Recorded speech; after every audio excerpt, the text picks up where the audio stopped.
اس کی کردار ایلا کافی حد تک اینا جیسی ہی ہے، تو یہاں حقیقت اور افسانے کی لکیر دھندلا جاتی ہے۔ یہ تو بہت پیچیدہ ساخت ہے، 4 نوٹ بکس۔ اور ان 4 نوٹ بکس کے ساتھ ساتھ ایک اور کہانی بھی چل رہی ہے جسے فری وومن کا عنوان دیا گیا ہے۔ یہ زیادہ روایتی انداز میں لکھی گئی ہے اور اینا اور اس کی دوست مولی کی روزمرہ زندگی کو بیان کرتی ہے۔ تو یہ سب الگ الگ چلتا رہتا ہے؟ ہاں، یہ مختلف دھارے ہیں جو ساتھ ساتھ بہہ رہے ہیں۔ اور پھر آتی ہے وہ سنہری نوٹ بک جس کے نام پر کتاب کا نام ہے؟ بالکل، آخر میں آتی ہے دی گولڈن نوٹ بک۔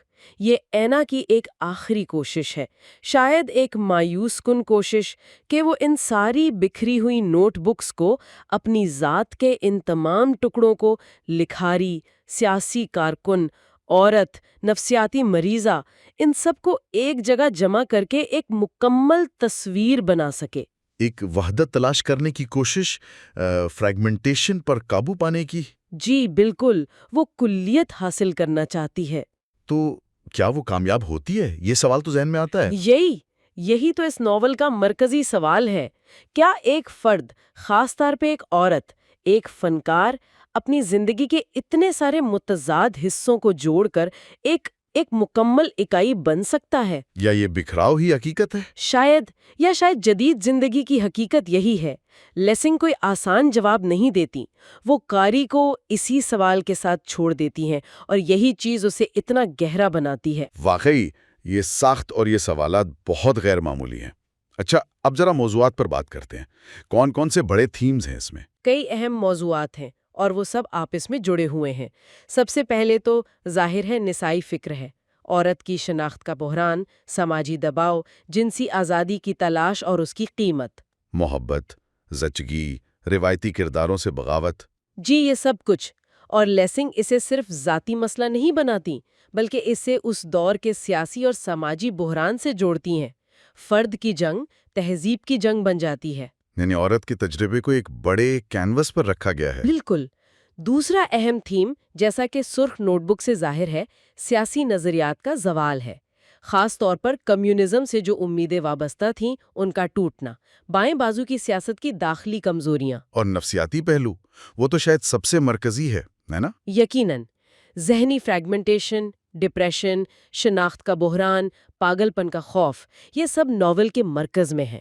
اینا کی ذہنی حالت صرف اس کی ذاتی کہانی نہیں، یہ 20ویں صدی کے انسان کی اندرونی ٹوٹ پھوٹ کی بھی علامت ہے۔ یہ بات تو آج بھی اتنی ہی سچی لگتی ہے، ذہنی صحت کے مسائل۔ بالکل۔ پھر ایک اور اہم موضوع ہے فن اور حقیقت کا رشتہ۔ اینا ایک لیکھاری ہے، تو یہ سوال بار بار آتا ہے کہ تخلیقی عمل کیا ہے؟ فنکار اپنے تجربے کو کیسے استعمال کرتا ہے؟ کیا فن سچائی دکھاتا ہے یا اسے بھاگنے کا ذریعہ ہے؟ اور آپ نے نوآبادیاتی نظام کا بھی ذکر کیا تھا۔ ہاں، 5واں نقطہ وہ ہے نوآبادیاتی نظام اور نسل پرستی پر تنقید، خاص طور پر کالی نوٹ بک میں افریقہ کے حوالے سے۔ تو مطلب یہ ناول بیک وقت کئی سطحوں پر کام کر رہا ہے، ذاتی، نفسیاتی، سیاسی، سماجی۔ اس کے اثرات کیا ہوئے جب یہ شائع ہوئی؟ اس کی اشاعت تو ایک دھماکہ تھا۔ اسے فوراً ہی خاص طور پر مغرب میں نسائی تحریک کی بائبل کہا جانے لگا۔ نسائی تحریک کی بائبل؟ جی، اس نے عورتوں کی ایک پوری نسل کو اپنے تجربات پر، اپنی شناخت پر، سماج میں اپنے مقام پر نئے سرے سے سوچنے پر مجبور کیا۔ لیکن میں نے سنا ہے کہ لیسنگ خود اس لیبل سے زیادہ خوش نہیں تھیں۔ یہ کیا ماجرا تھا؟ اچھا، وہ اسے کسی ایک تحریک تک محدود نہیں کرنا چاہتی تھیں۔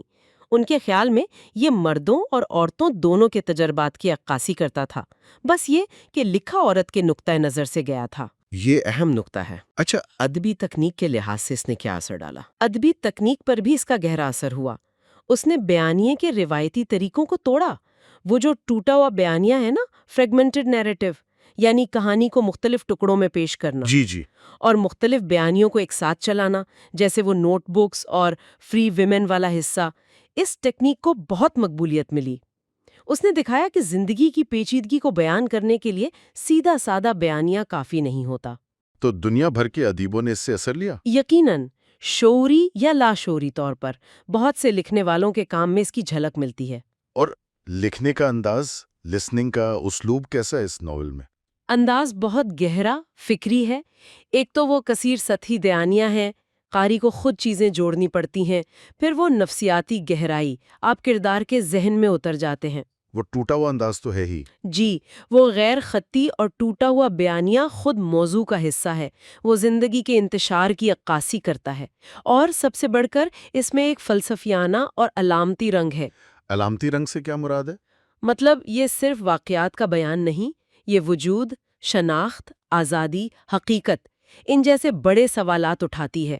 وہ سنہری نوٹ بک خود ایک علامت بن جاتی ہے وحدت کی تلاش کی. تو مجموعی طور پر یہ پڑھنے میں کیسا تجربہ ہے؟ کیا یہ ہر قاری کے لیے ہے؟ دیکھیں، یہ ایک سنجیدہ کتاب ہے، توجہ مانگتی ہے. یہ کوئی ہلکی پھلکی چیز نہیں جسے آپ سفر میں پڑھ لیں. یعنی چیلنجنگ ہے. بالکل چیلنجنگ ہے. یہ آپ کو جھنجھوڑ سکتی ہے، شاید پریشان بھی کر دے. لیکن اگر آپ اس میں وقت لگائیں تو یہ آپ کو بہت کچھ دے سکتی ہے. گہری بصیرت، فکری تسکین. اینا ولف کے سفر میں آپ کہیں نہ کہیں اپنی الجھنوں کو بھی دیکھتے ہیں. تو ایک ایسا ناول جو پڑھنے کے بعد بھی ذہن میں رہتا ہے. یقیناً. یہ ان کتابوں میں سے ہے جو ہر بار پڑھنے پر کچھ نیا ظاہر کرتی ہیں. اس کی یہی خوبی اسے لازوال بناتی ہے. یہ صرف ایک ناول نہیں، ایک فکری اور نفسیاتی سفر ہے. بہت خوب. اچھا، جو لوگ یہ کتاب حاصل کرنا چاہتے ہوں یا اس جائزے کے ماخذ کے بارے میں جاننا چاہیں. جی، اگر کوئی یہ کتاب خریدنا چاہے تو اس نمبر پر رابطہ کیا جا سکتا ہے، 03492226667. ٹھیک ہے. اور اس کتاب کے بارے میں مزید تفصیلات یا اسی طرح کا اور علمی و ادبی مواد وہ knowledgewithm.blogspot.com سے ڈاؤن لوڈ کیا جا سکتا ہے. اور یہ سارا مواد، جیسا کہ ہم نے شروع میں ذکر کیا، محمد منتظر مہدی کی تحقیق اور پیشکش ہے، جو the podcast of book reviews چلاتے ہیں. جی، وہ یوٹیوب اور دوسرے سوشل میڈیا پلیٹ فارمز پر کتابوں کے تفصیلی جائزے اور خلاصے پیش کرتے رہتے ہیں. ان کا مقصد معیاری ادبی مواد کو عام کرنا ہے. بالکل، ان کی کوششیں قابل تعریف ہیں. اچھا، آخر میں ایک سوچ جو شاید آج کے دور سے بہت جڑتی ہے. جی. لیسنگ نے کو یہ ناول ڈیجیٹل دور سے پہلے لکھا تھا، لیکن آج کل جب ہماری زندگیاں فیس بک، ٹویٹر، انسٹاگرام کی الگ الگ نوٹ بکس میں بٹی ہوئی ہیں، معلومات کا ایک سیلاب ہے، شناختیں پہلے سے زیادہ بکھری ہوئی محسوس ہوتی ہیں. صحیح کہہ رہی ہیں. تو کیا ہم سب بھی جانے انجانے میں اپنی ذات کے ان بکھرے ہوئے ٹکڑوں کو جوڑنے کے لیے، ایک معنی خیز وحدت تلاش کرنے کے لیے کسی نہ کسی قسم کی گولڈن نوٹ بک کے متلاشی نہیں ہیں؟ یہ واقعی ایک گہری اور غور طلب بات ہے. یہ خلاصہ اور جائزہ Muhammad Muntazir Mehdi, founder of the podcast of book reviews, کی تحقیق اور پیشکش ہے، جو سوشل میڈیا پلیٹ فارمز خصوصاً یوٹیوب پر درجنوں کتابوں کے دلچسپ، معلوماتی اور علمی مواد شیئر کرتے ہیں، جبکہ واٹس ایپ اور فیس بک پر نالج ود MMM کے نام سے گروپ سیریز چلا رہے ہیں. نالج ود MMM یہ جگہ محمد منتظر مہدی MM کی زیر نگرانی آپ کے ذہن کو معلومات کے وسیع ذخیرے سے مالا مال کرنے کے لیے وقف ہے.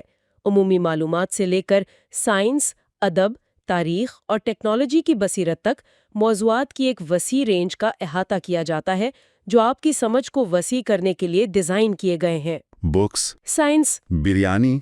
ہاں، اس پلیٹ فارم میں گہرائی میں جائیں اور MM کے علم حاصل کرنے کے شوق کو زیادہ علم کی طرف اپنے سفر میں رہنمائی کرنے دیں.